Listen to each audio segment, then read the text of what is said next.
Hello વિદ્યાર્થી મિત્રો, મારું નામ છે શાહ પ્રિયંકા. સ્વાગત કરું છું આપનું ઇન્ફિનિટી ક્લાસીસમાં. ગયા વિડીયો લેક્ચરમાં 5 ગુણના દાખલા માટે જરૂરી સૂત્ર સમજેલા હતા. લાસ્પેયર અને પાસે બંનેનું સૂત્ર ટ્રીક દ્વારા યાદ રાખેલું હતું. જેણે પણ અગાઉનો વિડીયો લેક્ચર નથી જોયો, જેમાં મેં સૂત્રની સમજ આપેલી હતી, વિડીયો લેક્ચર પહેલા જુઓ. ત્યારબાદ આજના વિડીયો લેક્ચરમાં લાસ્પેયર, પાસે અને ફિશરના દાખલા ગણવાના છે, જે 5 ગુણના બોર્ડના પેપરમાં F વિભાગમાં પૂછાય છે. તો એક વખત દાખલા તરફ ધ્યાન આપી દઈએ.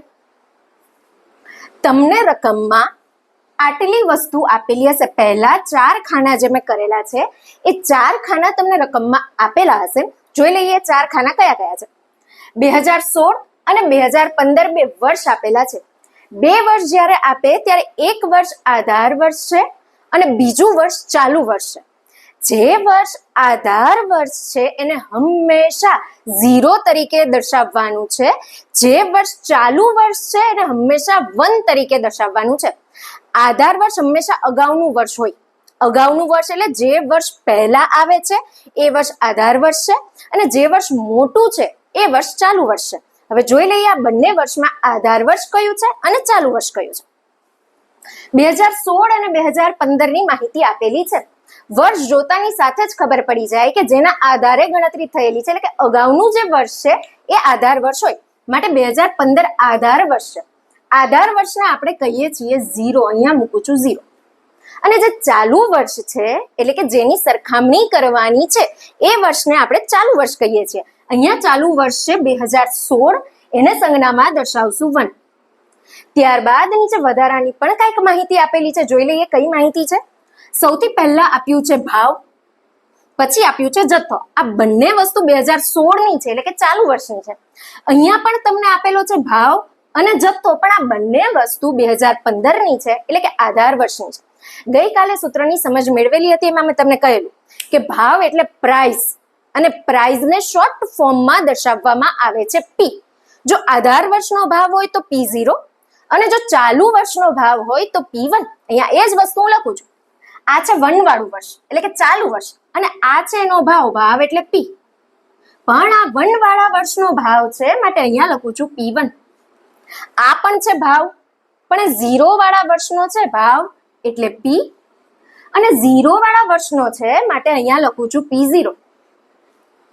ત્યારબાદ તમને બીજી માહિતી આપેલી છે જથ્થો. કાલે આની પણ માહિતી મેળવેલી હતી. જથ્થો એટલે ક્વોન્ટિટી. ક્વોન્ટિટીને શોર્ટ ફોર્મમાં દર્શાવેલું છે Q. અહીંયા તમને આપેલો છે Q. આ બંને Q જ છે, પણ જે ચાલુ વર્ષનો છે Q1 અને જે આધાર વર્ષનો છે Q0.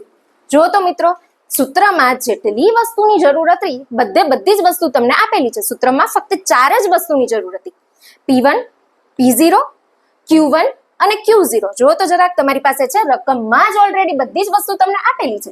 P1, P0, Q1, Q0. 4 વસ્તુ મળી જાય પછી લાસ્પેયર, પાસે અને ફિશર ત્રણની સૂત્રની મદદથી તમે દાખલો ગણી શકો છો. હવે જોઈ લઈએ શોધવાનું શું તમને કીધેલું છે. દાખલામાં તમને શોધવાનું કીધેલું છે કે લાસ્પેયર, પાસે અને ફિશર ત્રણનો સૂચકાંક શોધવાનો છે. જેનો સૂચકાંક શોધવાનો છે એના સૂત્રમાં જે વસ્તુની જરૂર પડતી હોય એટલી વસ્તુ આપણી પાસે હોવી જરૂરી છે. 4 વસ્તુ આપણી પાસે છે. યાદ કરો જરાક, લાસ્પેયરનું સૂત્ર મેં તમને કઈ રીતે યાદ રખાવેલું હતું. અંશમાં PQ, છેદમાં પણ PQ.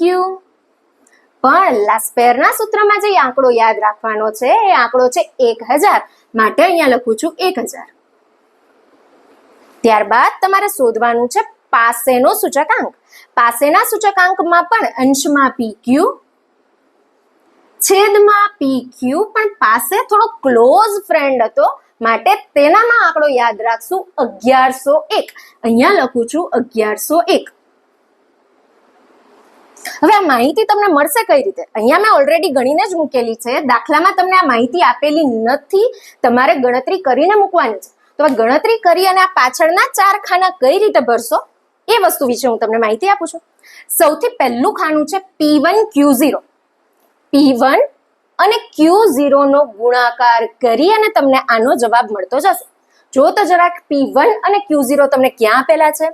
આ રહ્યું P1, જે રકમમાં જ છે. આ રહ્યો Q0 જે રકમમાં જ છે.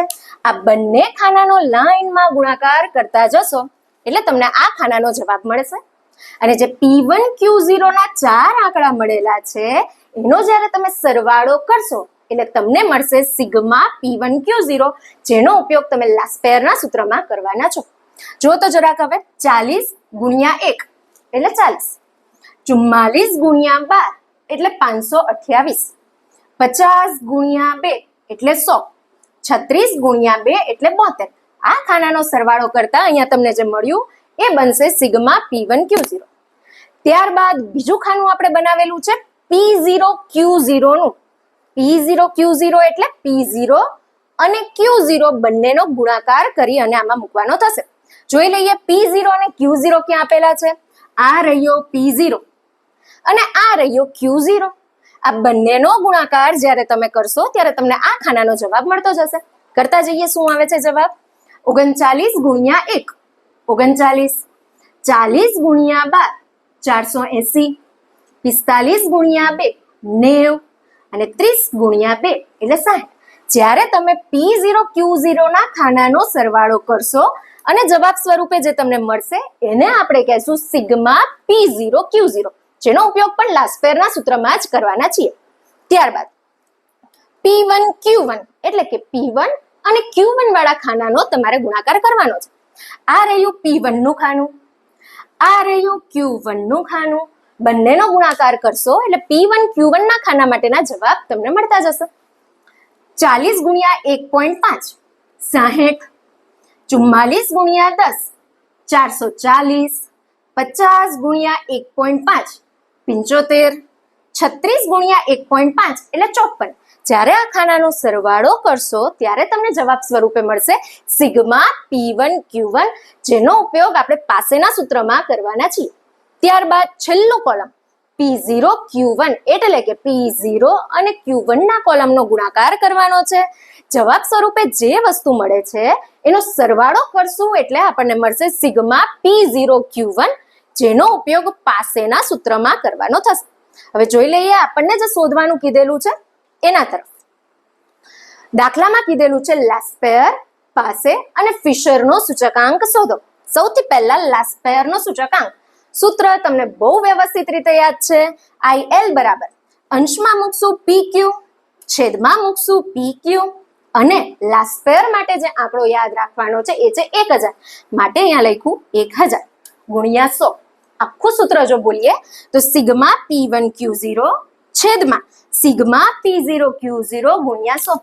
બંને વસ્તુ આપણી પાસે છે જ, ઉપર કોષ્ટકમાં આપણે શોધેલી જ છે. સિગ્મા P1 Q0 જે છે 740, અહીંયા લખું છું 740.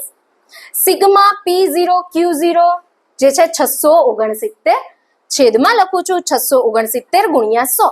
આવું કરશો એટલે લાસ્પેરનો જવાબ તમને મળશે 110.61. ત્યારબાદ પાસેનો સૂચકાંક જોઈએ. પાસેના સૂચકાંકનું સૂત્ર છે સિગ્મા P1 Q1 છેદમાં સિગ્મા P0 Q1 ગુણ્યા 100.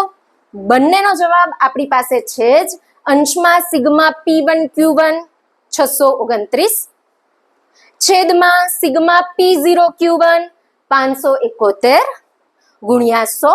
આ રીતે કેલ્સીમાં જ્યારે કરશું ત્યારે જવાબ મળશે 110.16.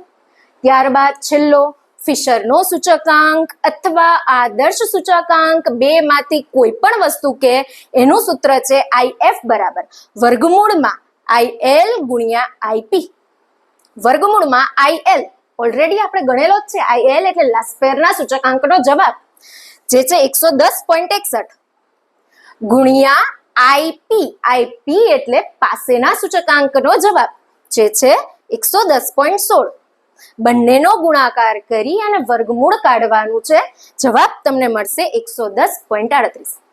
વિદ્યાર્થી મિત્રો, કોઈ પણ પ્રકારની ક્વેરી હોય કમેન્ટ સેક્શનમાં પૂછી શકો છો. લાઈક કરો, શેર કરો, ચેનલને સબસ્ક્રાઇબ કરો.